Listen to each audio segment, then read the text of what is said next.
Hello friends, मेरा नाम कुमारी पूनम है। मैं एनपीएस अय्यापुर दुर्गा स्थान ब्लॉक मंसूर चक डिस्ट्रिक्ट बेगूसराय में कार्यरत हूँ। मेरे टीएलएम का नाम है सतरंगी स्कूल, जिसका अर्थ है रंग बिरंगी शिक्षा का संगम। बच्चों के अवधारणात्मक विकास में सतरंगी स्कूल का बहुत महत्वपूर्ण योगदान हो सकता है, जब हम उसमें स्कूल और उसके आसपास के सामाजिक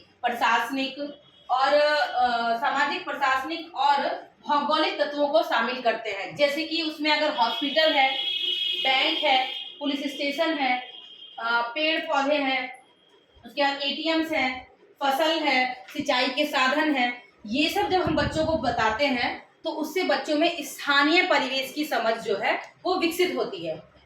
हम जब बच्चों को स्कूल के बारे में बताएंगे तो उससे पहले हम बच्चों को बताएंगे कि बच्चों आप कौन से देश में रहते हैं। तो बच्चों को हम बताएंगे कि हम भारत देश में रहते हैं और उस देश की राजधानी नई दिल्ली है। फिर हम बच्चों को बताएंगे कि भारत देश में कितने राज्य और कितनी राजधानियां हैं। तो जब हम ये बताएंगे तो उससे हम बच्चों को खेल खेल में राज्य और राजधानियां इजिली सिखा सकते हैं।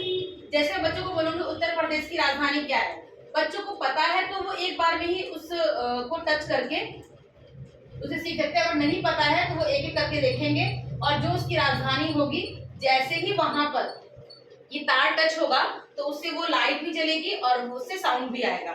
फिर मैं बच्चों को बताते बताते राज्य राजधानी इसमें बताऊंगी कि आप बेटा बिहार राज्य में रहते हैं, बिहार की राजधानी पटना है।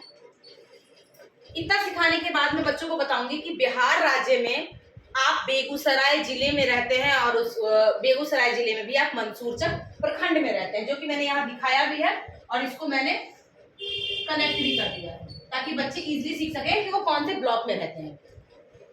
बच्चों में जो हम स्कूल के माध्यम से जो हम शिक्षा देते हैं तो सिर्फ हम क्या करते हैं कि किताबी ज्ञान ही हम लोग उन लोग को दे पाते हैं। हमें चाहिए कि हम उन्हें हर तरह का ज्ञान दें।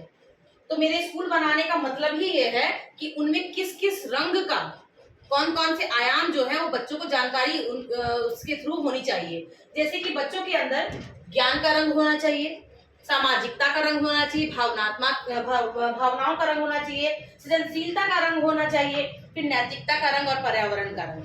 हर एक चीज के बारे में मैं अपने टीएलएम के थ्रू बच्चों को बता सकती हूँ। मैं बच्चों को बताऊंगी कि स्कूल के माध्यम से आपके कौन कौन से अधिकार हैं, बाल अधिकार कौन कौन से हैं, मौलिक अधिकार कौन कौन से हैं, फिर भारत का संविधान क्या है, 7 घनघोर पाप कौन से हैं, राष्ट्रीय गान क्या है, फिर उसके बाद आपको स्कूल से के द्वारा कौन कौन सी फ्री जो सेवाएं हैं, मुफ्त सेवाएं हैं, वो क्या क्या है। जैसे निःशुल्क शिक्षा, निःशुल्क प्रवेश, निःशुल्क आहार, निःशुल्क वर्दी, निःशुल्क पुस्तकें और निःशुल्क स्वास्थ्य जांच, ये सब चीज बता सकते हैं। फिर हम पेड़ पौधों के बारे में हम ये बता सकते हैं कि पेड़ जो है वो एक अमूल्य संसाधन है। पेड़ के माध्यम से हमें कौन कौन सी चीजें प्राप्त होती है, जैसे मसाले, रुई, कागज, चीनी, ऑक्सीजन, दवाइयाँ, लकड़ी, फल, सब्जियां इत्यादि, ये सारी चीजें हमें पेड़ के माध्यम से प्राप्त होती हैं। फिर मैं बच्चों को फसल के बारे में बताऊंगी कि फसल के प्रकार कौन कौन से हैं, फसल कितने तरह के होते हैं। हम इसको अलग अलग करके भी पढ़ा सकते हैं, जैसे खरीफ की फसल, रबी की फसल और जायद की फसल। कौन से टाइम पर किस मौसम में वो उगते हैं और कब तक उसका पीरियड होता है, कब उसकी कटाई होती है, कब बुआई होती है, हर एक चीज इसके बारे में हम बच्चों को समझा सकते हैं। फिर हम बच्चों को सिंचाई के बारे में बताएंगे कि सिंचाई के बहुत सारे साधन हैं, जिसमें से एक साधन जो है वो ड्रिप इरिगेशन है, जो कि अभी सबसे अच्छा है, जिसके द्वारा हम जल की जो बचत है वो भी कर सकते हैं। तो हम ड्रिप इरिगेशन में हम बच्चों को के लिए मैंने एक मॉडल तैयार किया है, जिसमें ये पानी जो है इस बकेट में आ रहा है और इस बकेट में आने के बाद पानी यहाँ ड्रिप मतलब बूंद बूंद करके हर एक जगह पर जा रहा है। तो इसके माध्यम से हम बच्चों को बता सकते हैं कि ड्रिप इरिगेशन जो है वो सबसे अच्छा साधन है, जिसमें पानी की बचत भी होगी और जो पौधे हैं वो लंबे समय तक जीवित रह सकते हैं। फिर उसके बाद हम बच्चों को जब स्कूल के बारे में बता रहे हैं तो स्कूल के आसपास की सफाई के बारे में बताएंगे। जैसे कि मैंने यहाँ शौचालय बनाया हुआ है,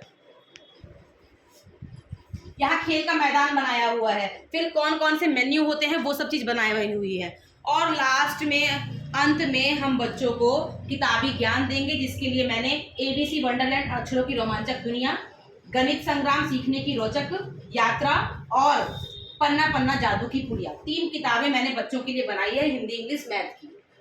थैंक यू।